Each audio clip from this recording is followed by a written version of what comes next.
Hi everybody, Eve Everett here, and this is my not in my office edition, so bear with me. You're going to hear some sort of, I don't know, 1965 air conditioner in the background along with some background noise, and I apologize for that. In any event, this time around we're going to look at what's on eBay, vintage home linens and fabric that sells. First up is this probably arts and crafts era set of linens. These are two embroidered linen tea or hand towels with the original box, and under it, I don't know if you can see too well from this picture, but underneath is the original Macy's box that it came with. And I sold these for, let's see here, I sold these for $35.99, which I guess is a little bit of a surprise. I would have thought they would have gone, maybe a little higher than that, but hey, sometimes, like I said, you fall in love with things, you think they're going to do much better than they do simply because you think they're great and they don't. So it happens sometimes. In any event, looks like I sold these within, let's see, I posted these in very late November, and they sold the following March.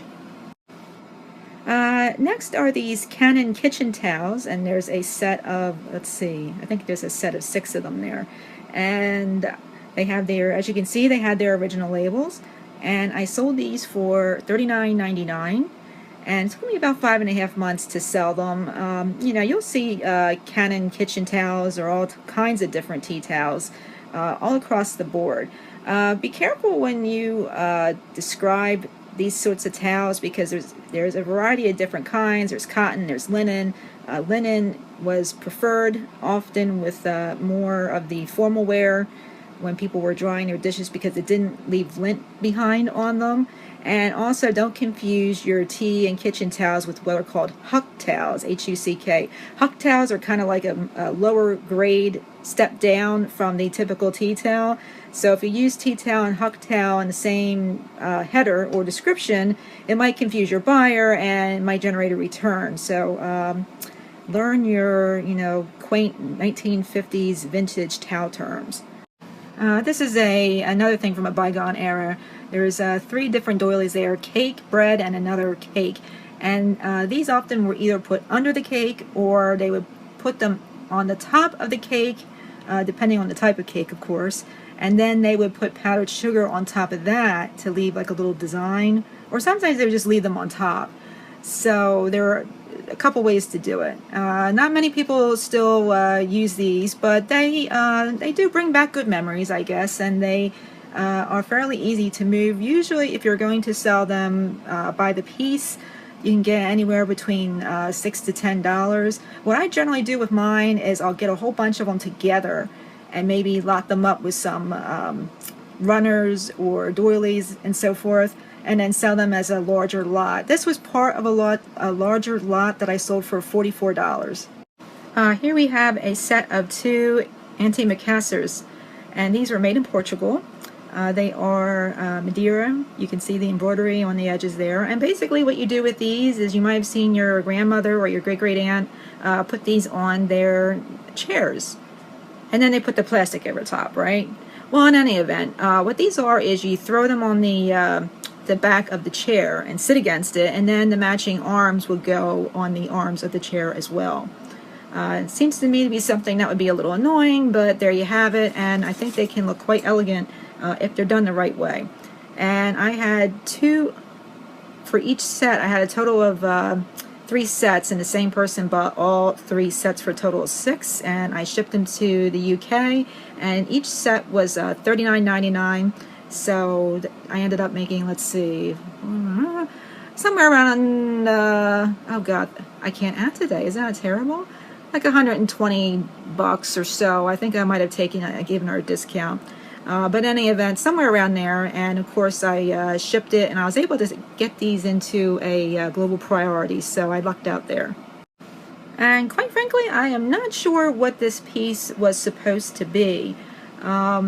It has a great print of a Mexican family with donkeys and trees and dancing, and it was quilted And I would say it would roughly be the size of something like maybe you'd sit down on at the beach, or maybe a small picnic. Wasn't really a large piece, so I wasn't really sure what to call it. So I think I simply called it like a quilt or a throw for, being outside. In any event, this was one of those things where I waited to the end of the auction, and a lot of things got left behind by people. They didn't want them, and I scavenged through and I picked out quite a few nice pieces, and this was one of them, and I sold this for $49.99. You really can't have a classic mid-50s household or mid-century home without some sort of atomic bark cloth curtains. And just a quick tip, when you're looking at bark cloth, turn the fabric over, take a look at it. It should have a texture, almost like a nubby texture to it. It's just one of those things where you kind of learn from handling the fabric. Often I'll find that people say that they have bark cloth when really it's more of a synthetic, made to simulate bark cloth, so it can be a real pain. You can also burn test it. But in any event, this is a one pair of atomic bark cloth mid-century curtains. And those nice 2 panels sold for $174 and were sent to the UK. This is a piece of atomic Ames era fabric, almost the same sort of pattern that we just had, except this is one panel. It's not bark cloth, it's a synthetic mix. And because of the fact that it wasn't bark cloth and wasn't really a huge piece of fabric, I got $39.99 for that. What I'm going to show you now is a lot of Museum d'Association's large floral prints from the Brooklyn Museum. These large floral prints were really prominent in the 40s and 50s going into the 60s. You would often see them on chairs for the outside patio. You'd see them on the walls in bedrooms. You'd see them in the sunroom. They were used quite a bit, and the type of prints were used for many years. We seem to have gotten away from that, and although I'm seeing a little bit of a resurgence of them now, but they're definitely not as popular as they were mid-century. Here we have a pair of 2 panels of bark cloth pink curtains, and I sold these for $59.99.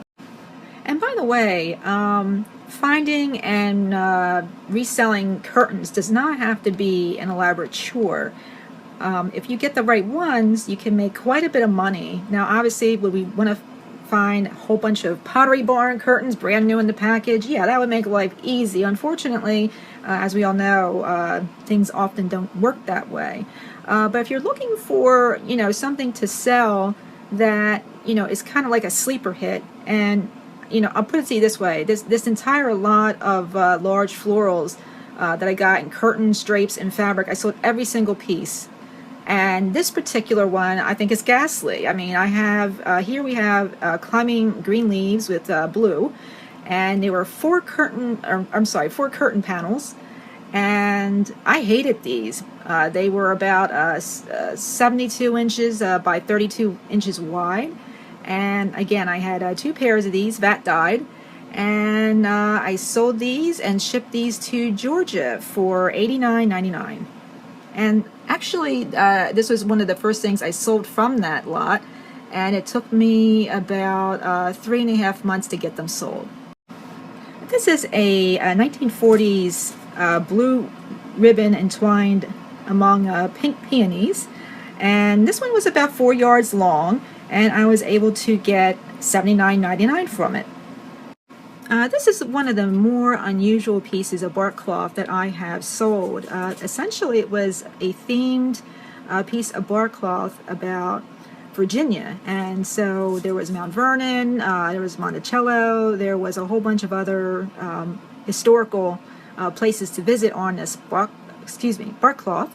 It was 73 inches by 46 inches wide, and a lot of people really liked it, and ultimately I was able to get my price that I wanted to get for it, which was $49.99. I don't think any video would be complete without talking about vintage quilt squares that are unfinished. Often people would work on these and then they would put them away and never finish the project.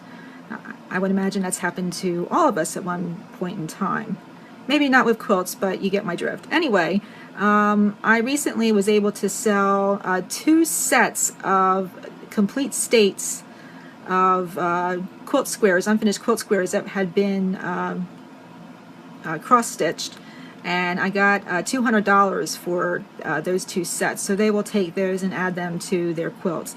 This particular set that we're looking at now is a set of 12 butterflies. So these were sewn with 1940s feed sack, or well, 1930s maybe feed sack, and they were a bit of a mess. They had some stains on them, but I was still able to get $35.99 for these. Now, unfortunately, I would have liked to have gotten about $55 at least for these, but I had to be a little more realistic because of the damage that they had, and also a lot of people were really selling quilt squares pretty low. But if you're willing to long tail these and wait, maybe haggle a little bit with people who request a lowball price, eventually you'll get a price that you'll be comfortable with. But they can do very well. You just have to be willing to wait. This is a large Esmond warm spun pink brown camp blanket, and it would have been made roughly in the 1930s, and it measures about 76 inches by 73 inches. Very, very good condition. I did wait for a while. Esmond is not as popular as some of the other brands that are out there that you may be familiar with, which of course some of the names are like Beacon and things like that. But I did wait. I did get the price I wanted. It took me, let's see, took me almost 7 months to sell it, and I got $99 for this, and that was shipped to California. And to wrap things up, this is a really adorable 50s wool blue cat butterfly throw or blanket for children. And as you can see, that design is really, really cute. And as a result of that, even though it was really pretty small, you know, it was a blanket meant for a child, I still held on to it because I thought that the design on it was very neat, and it was a very good example of a design on a blanket from the mid-50s. And I waited about 6 months, and I did get the price that I wanted for it, which was $79.99.